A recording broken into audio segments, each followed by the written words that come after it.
신태용 인도네시아 축구대표팀 감독이 북중미 월드컵 본선 진출에 대한 강한 의지를 보였습니다.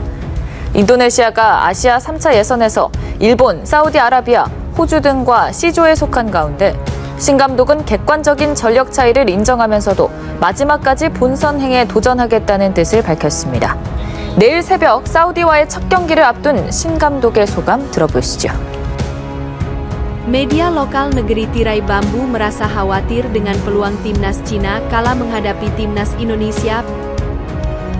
우리가 지금 현재 모든 국민이나 우리 축구 팬들이 행복하지 않냐. 그 부분에 있어서는 우리가 기여했는 선수들이 있기 때문에 지금 현재 그 위치까지 올라와 있는 부분이고, 우리가 그 위치에 와서 더 많은 위치로 올라가게 되면 우리 인도네시아 축구가 쉽게 무너지지 않는다는 뜻이고. Shin Tae-yong buka pintu pemain Liga 1 untuk gabung timnas Indonesia di kualifikasi Piala Dunia 2026. Ini 4 bintang yang layak dipanggil. 引き分けいっぱいです。しかも相手がバーレーンとインドネシア。インドネシアだったんでね。これが日本とサウジアラビアだったらまだわかる。そんな中10月にトップと勝ち点6、得点12、失点0と文句なしの連勝スタートと。文句ないですね。一方で当初グループ C は日本に加えて Jepang mulai respect dengan kekuatan timnas Indonesia. Benar kata Mancini, Indonesia sulit ditebak.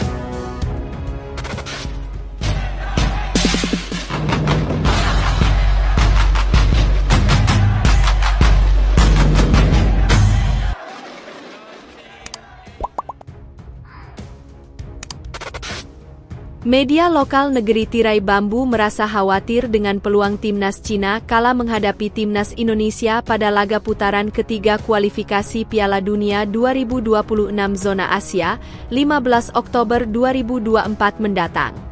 Di matchday pertama, Cina babak belur dicukur di kandang Jepang dengan skor 0-7. Cina kembali kalah pada pertandingan kedua, kali ini takluk 1-2 dari Arab Saudi. Hasil itu membuat pelatih Cina, Alexander Ivankovic, posisinya tertekan. Mau tidak mau dia harus mengemas hasil lebih baik pada 2 pertandingan berikutnya. Cina dijadwalkan melawan Australia pada 10 Oktober dan meladeni timnas Indonesia pada 15 Oktober 2025. Media Cina, Sohu.com, mengatakan Ivankovic tak punya pilihan selain berusaha meraih 1 kemenangan dari 2 laga tersebut, terutama melawan timnas Indonesia.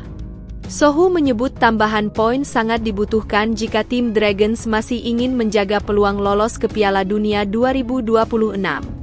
Sohu menyebut kans mendulang poin bagi Cina lebih besar saat melawan timnas Indonesia. Namun, mereka juga khawatir karena kekuatan pasukan Shin Tae-yong sudah tak bisa diremehkan lagi. Menimbang kekuatan timnas Cina, rasanya sangat sulit meraup poin di markas Australia. Opsi terbaik bagi timnas Cina adalah bermain melawan Indonesia di kandang dan berusaha meraih 3 poin, tulis Sohu.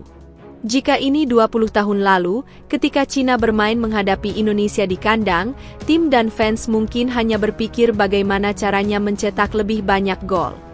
Namun, timnas Indonesia saat ini bukan lagi lawan yang mudah, mereka punya banyak pemain naturalisasi, imbuh Sohu. Sohu menyebut timnas Indonesia saat ini setara dengan tim ketiga Belanda dari segi teknik. Tidak mudah bagi timnas Cina untuk mengalahkan mereka di kandang sendiri, tulis Sohu. Kami berharap timnas Cina bisa tampil bagus di pertandingan ini dan mencapai target utama mengalahkan Indonesia sesegera mungkin, imbuh media tersebut.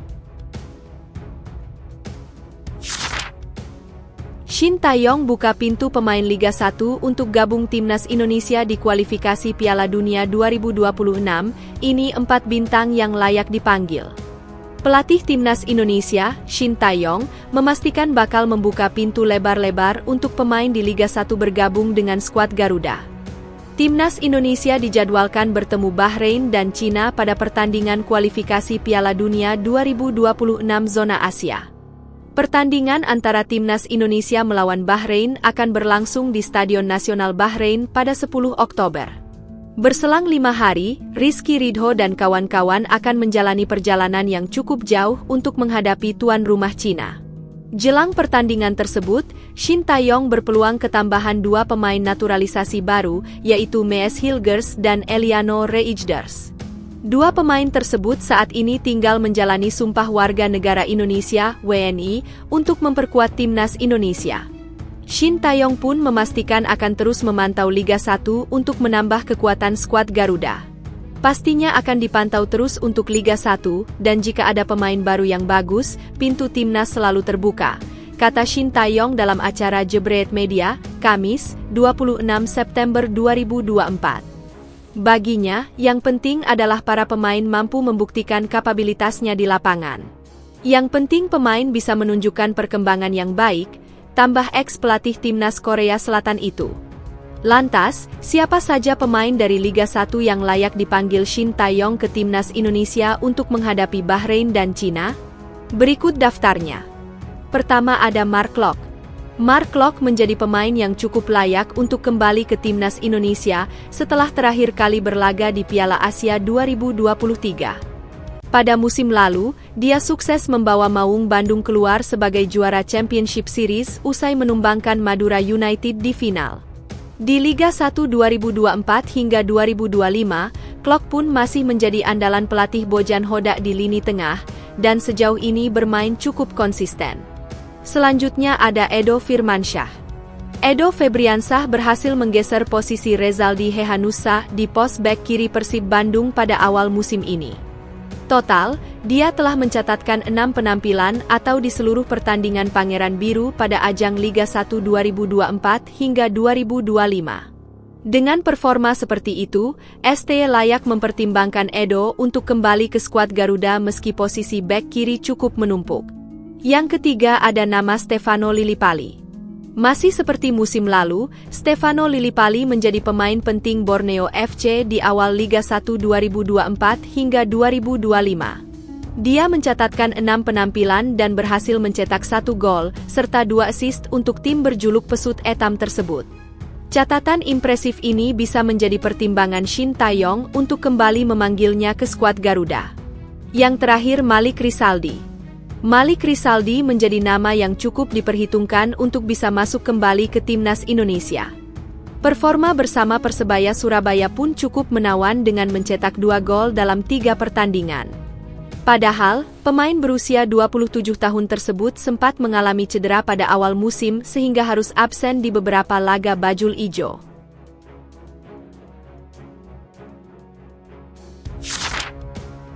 Jepang mulai respect dengan kekuatan timnas Indonesia. Benar kata Mancini, Indonesia sulit ditebak. Saat ini, timnas Indonesia tengah menjadi sorotan khususnya calon lawan kita di grup C putaran 3 kualifikasi Piala Dunia 2026. Bagaimana tidak, timnas Indonesia yang tadinya menduduki peringkat 133 dunia berhasil melawan imbang tim langganan Piala Dunia seperti Arab Saudi dan Australia. Apalagi kini Indonesia terus menambah kekuatan mereka dengan mendatangkan sejumlah pemain keturunan berlabel Eropa. Melihat hal tersebut, tentu tidak heran jika Jepang sebagai salah satu tim terkuat yang berada di grup C mulai menaruh rasa hormat pada anak asuh Shin Tae-yong itu. Bahkan kini mereka menganggap bahwa Indonesia sebagai salah satu ancaman di babak 3. Terutama tim strategi yang selalu berubah-ubah dan sulit diprediksi oleh pelatih manapun. Hal ini juga pernah disampaikan langsung oleh pelatih Arab Saudi, Roberto Mancini. Tak bisa dipungkiri bahwa Jepang memang menjadi tim terbaik di Asia saat ini. Hal itu tak terlepas dari pemain mereka yang berkarir di luar negeri khususnya Eropa. Apalagi saking ketatnya persaingan, ada juga pemain yang sudah bermain di Eropa namun tetap tidak terpanggil. Memang standar mereka sangat tinggi. Yang membuat Jepang disegani yaitu diantaranya beberapa pemain mereka banyak yang bermain di liga atas Eropa. Dan itulah kenapa laga Jepang selalu menjadi yang dinanti oleh masyarakat tanah air. Bukan masalah menang kalah tapi lebih ke sensasi pertandingan yang pastinya bakal Eropa banget. Baru-baru ini muncul kabar dari media-media Jepang bahwa Indonesia adalah tim yang tidak boleh diremehkan. Hal itu karena timnas Indonesia dirasa jauh lebih berkembang dibandingkan saat pertemuan di Piala Asia kemarin. Mana tersebut dibuktikan dengan tambahan pemain keturunan seperti Maes Hilgers dan Eliano Reijnders.